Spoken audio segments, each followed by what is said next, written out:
మైనా stories. ఎప్పటిలాగే road పక్కన బొబ్బట్లు పెట్టుకొని అమ్ముతూ ఉంటుంది రాణి. కాని ఆ రోజు కూడా ఎవ్వరూ కొనరు. దాంతో తన పిల్లల్ని దత్తత ఇవ్వక తప్పదని తలుచుకొని బాధపడుతూ ఉంటుంది. ఆమె హృదయం బరువెక్కిపోయి ఉంటుంది. అప్పుడే ఒక పెద్దాయన ఆమె దగ్గరికి వస్తాడు. రండి బాబూ, బొబ్బట్లు కావాలా? నీ భాషను బట్టి నువ్వు తెలుగమ్మాయివని అర్థమైంది. అవును బాబాయ్ గారు, మీరు కూడా తెలుగు చక్కగా మాట్లాడుతున్నారే. నాకూడా తెలుగొచ్చమ్మా. మేం కూడా తెలుగు వాళ్ళమే. కాకపోతే ఎప్పుడో ఇక్కడికి వచ్చి సెటిల్ అయ్యాం. ఏది 2 బొబ్బట్లు ఇవ్వమ్మా. నా వ్యాపారానికి మొదటి బోణి మీరే బాబాయ్ గారు అని రాణి సంతోషంగా ఆయనకి బొబ్బట్లు ఇస్తుంది. ఆ పెద్దాయన నవ్వుతూ బొబ్బట్లు రుచి చూస్తాడు. అబ్బా, బొబ్బట్లు తిని ఎన్నాళ్ళవుతుందో. నా చిన్నప్పుడు మా అమ్మ చేసి పెట్టేది. చాలా బాగా చేశావమ్మా. ఇక్కడ వాళ్ళెవరికీ ఈ రుచి తెలీదు. ఒక్కసారిగాని రుచి చూశారంటే ఇక వదిలిపెట్టరనుకో. అలాగా బాబాయ్ గారు, కానీ ఇక్కడ వాళ్ళెవ్వరూ ఇవి కొనటానికి ముందుకు రావటం లేదు. నాకా ఈ భాష రాదు. పర్వాలేదమ్మా. ఇక్కడ వాళ్ళెవరికీ ఈ బొబ్బట్ల రుచి తెలియదు కాబట్టి వీళ్ళెవ్వరూ కొనటానికి ముందుకు రావట్లేదు. మరెలా బాబాయ్ గారు? నేను వారం రోజులుగా రోజూ బొబ్బట్లు తయారు చేసి ఇక్కడికి తీసుకొస్తున్నాను. కానీ ఎవ్వరూ వీటి వైపు కూడా చూడటం లేదు. నేను వీటి మీద పెట్టిన పెట్టుబడి మొత్తం బూడిదలో పోసిన పన్నీరవుతుంది. మేము బాగా పేదవాళ్లం బాబాయ్ గారు. ఈ నష్టాన్ని భరించే పరిస్థితి లేదు.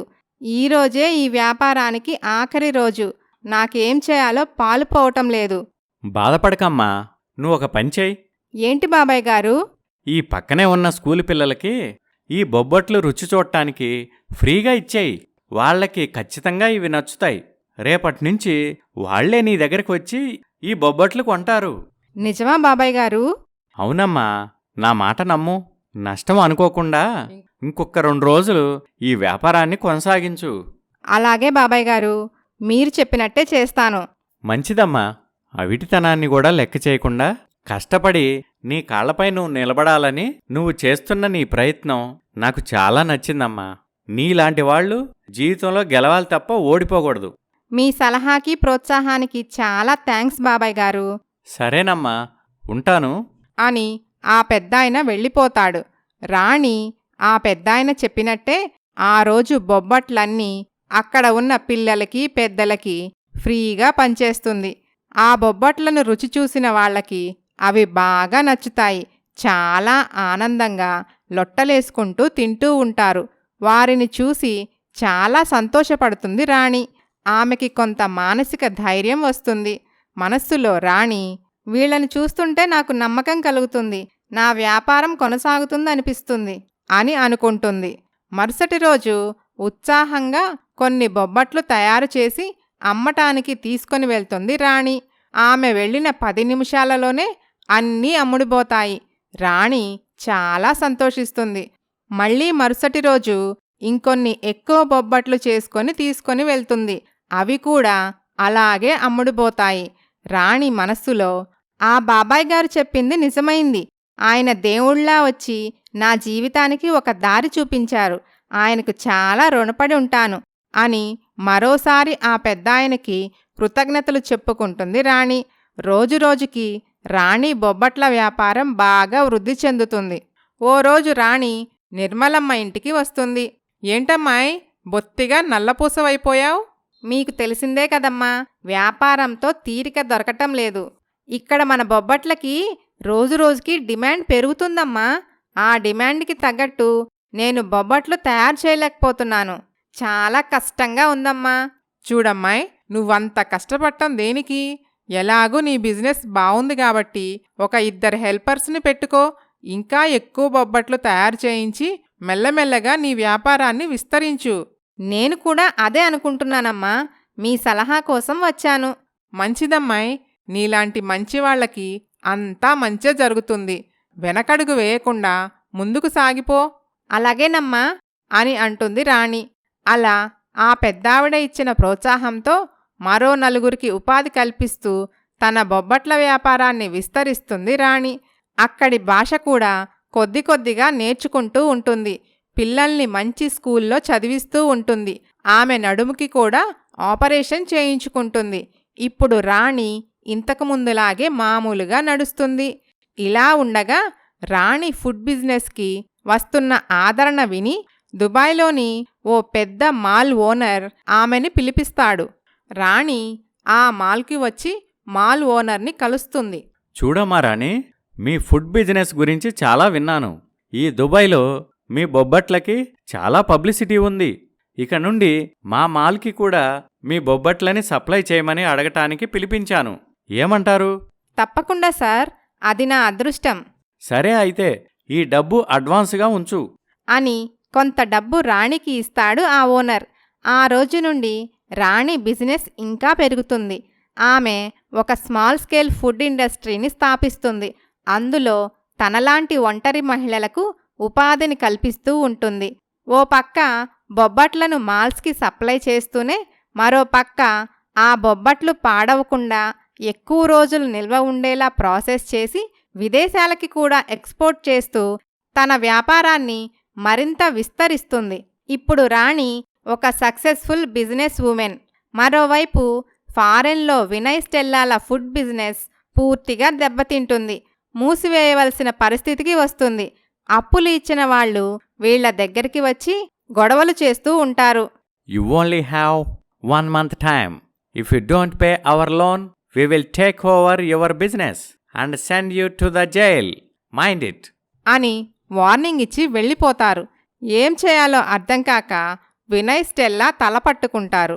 ఓ రోజు స్టెల్లా సోషల్ మీడియాలో success women in food industry అనే ఆర్టికల్ చూస్తూ ఉంటుంది.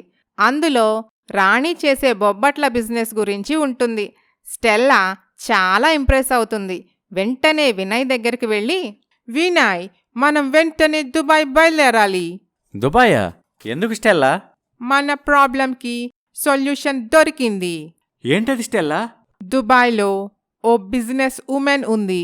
ఆవిడ తయారు చేసే ఇండియన్ ఫుడ్ బొబ్బట్లు చాలా ఫేమస్ అంట. ఫారెన్కి కూడా ఎక్స్పోర్ట్ చేస్తుంది. మనం కానీ ఆమెతో మాట్లాడి ఆ బొబ్బట్ల డీల్ సెట్ చేసుకోగలిగితే మన ఫుడ్ బిజినెస్ మళ్ళీ ఒక వేలోకి వస్తుంది. మన అప్పులు అన్నీ తీరిపోతాయి. ఓ అలాగా, అయితే వెళ్దాం అని ఇద్దరు దుబాయ్ బయలుదేరతారు. రాణి ఫుడ్ ఫ్యాక్టరీలోకి వస్తారు. అక్కడ రిసెప్షనిస్ట్, ఎవరు కావాలి సార్? మేం ఫారిన్ నుంచి ఒక బిజినెస్ డీల్ కోసం వచ్చాం. మీ ఓనర్ని కలవాలి. 5 మినిట్స్ వెయిట్ చేయండి సార్, మేడంకి ఇన్ఫార్మ్ చేస్తాను అని చెప్పి రాణికి కాల్ చేసి విషయం చెప్తుంది ఆమె. ఓకే, వెళ్ళండి సార్, మేడం రమ్మన్నారు ఓ థ్యాంక్ యూ అని వినయ్ స్టెల్లా ఆనందంగా చైర్మన్ గదికి వెళ్తారు. చైర్మన్ సీట్లో కూర్చొని ఉన్న రాణిని చూసి షాక్లో ఉండిపోతాడు వినయ్. ఇన్నేళ్ల తర్వాత భర్తను చూడటంతో రాణి కూడా కాసేపు చలనం లేకుండా ఉండిపోతుంది. కొద్దిసేపటికి రాణి మామూలు స్థితికి వస్తుంది. కాని వినయ్ మాత్రం ఇంకా నమ్మలేనట్టు అలాగే బ్లాంక్ ఫేస్తో ఉంటాడు. నమస్తే మేడం. నమస్తే, చెప్పండి, ఏంటి విషయం? వినయ్, ఏంటిది అలా సైలెంట్గా ఉన్నావు? మాట్లాడు. వినయ్ బేలమొహం వేసుకొని స్టెల్లా వైపు చూస్తాడు. ఇక లాభం లేదనుకొని స్టెల్లానే మాట్లాడుతుంది. మేడం, మీ బొబ్బట్లని ఫారెన్లోని మా హోటల్కి ఇంపోర్ట్ చేసుకుందాం అనుకుంటున్నాం. దాని గురించి మీతో డీల్ సెట్ చేసుకుందామని వచ్చాం. ఓహో అలాగా. నిజానికి మీ డీల్ ఒప్పుకోటానికి నాకు ఎటువంటి ఇబ్బంది లేదు.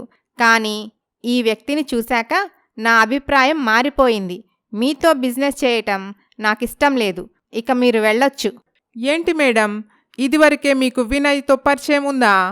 వినయ్ కంగారుగా నీళ్లు నములుతూ ఉంటాడు. అవును, పరిచయం ఉంది. ఎలాంటి పరిచయమో తెలుసా? భార్యాభర్తల పరిచయం. ఆ మాట విని షాక్ అవుతుంది స్టెల్లా. మేడం, మీరు ఏం మాట్లాడుతున్నారు?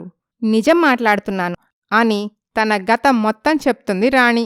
అది విని స్టెల్లా కోపం కట్టలు తెంచుకుంటుంది. Vinay, what is this? ఆ మేడం చెప్పేది నిజమేనా? వినయ్ అంగీకారంగా మొహం నేలకేస్తాడు. అంతే, మరుక్షణం వినయ్ చెంప పగలకొడుతుంది స్టెల్లా. ఆ దృశ్యం రాణి కళ్ళకి మనసుకి ఎంతో సంతోషాన్నిస్తుంది. థ్యాంక్ యూ స్టెల్లా, నేను చేయాల్సిన పని నువ్వు చేశావు అని అంటుంది రాణి. You cheater! డబ్బు కోసం ఒక అమాయకపు ఆడపిల్ల జీవితాన్ని నాశనం చేస్తావా? నీలాంటి వాడితోనా నేను ఇన్నాళ్ళు కలిసుంది? నిన్ను ఏం చేసినా తప్పులేదు. Sorry Stella, sorry. Shut up! Sorry చెప్పే అర్హత కూడా నీకు లేదు. నన్ను ఇంత మోసం చేస్తావా? ఆ అప్పులన్నీ నీ పేరు మీదే ఉన్నాయి కాబట్టి వాటిని తీర్చుకుంటావో జైలుకు పోతావో, నీ బాధలేవో నువ్వు పడు, నీ చావేదో నువ్వు చావు. ఇకపై నీకు నాకు ఎటువంటి సంబంధం లేదు. రేపే డివోర్స్ పేపర్స్ పంపిస్తాను. గుడ్ బై ఫర్ ఎవర్ అని చెప్పి వెళ్ళిపోతుంది స్టెల్లా. వినయ్ రాణి కాళ్లపై పడి, నేను చేసిన దానికి నన్ను క్షమించు రాణి. దయచేసి ఈ డీల్ కాదనకు. నువ్వు కాదంటే నేను జైలుకి వెళ్లాల్సి వస్తుంది. నా జీవితం నాశనం అయిపోతుంది. అబ్బో, నీ జీవితం మీద నీకు ఎంత ప్రేమో! నా జీవితం గురించి ఒక్కసారైనా ఆలోచించావా? నీ స్వార్థం కోసం నా జీవితాన్ని బలి చేశావు. ఏం, నీదే నా జీవితం, నాది కాదా? నీలాంటి వాణ్ణి నమ్మి సాయం చేస్తే పాముకి పాలు పోసినట్టే. నీతో డీల్ పెట్టుకోవటం కుదరదు. ఇక నా ఫ్యాక్టరీ నుండి నువ్వు బయటికి నడు అని కోపంగా పళ్ళు బిగపట్టి మరీ చెప్తుంది రాణి. చేసేదేమీ లేక వినయ్ అక్కడ్నుంచి వెళ్ళిపోతాడు. రాణి తనలో తాను ఎంత డబ్బు సంపాదించినా, పేరు ప్రఖ్యాతులు సంపాదించినా కూడా ఇన్నాళ్ళు నా మనసులో గూడు కట్టుకొని ఉన్న బాధ, భారం ఈ క్షణం తీరిపోయాయి. నా మనసంతా తేలికపడింది అని అనుకుంటుంది. మరోవైపు అప్పు చెల్లించకపోవటంతో ఫారెన్ ఫైనాన్సర్స్ వినయ్ని జైలుకు పంపిస్తారు. రాణి తన బిడ్డలతో సంతోషంగా జీవనాన్ని సాగిస్తూ ఎందరో అభాగ్యులకు అండగా నిలబడుతూ ఉంటుంది. కథ సమాప్తం. ఈ కథ మీకు నచ్చితే లైక్ చేయండి, షేర్ చేయండి. మరిన్ని మంచి కథల కోసం మైనా స్టోరీస్ ఛానల్ని సబ్స్క్రైబ్ చేయండి.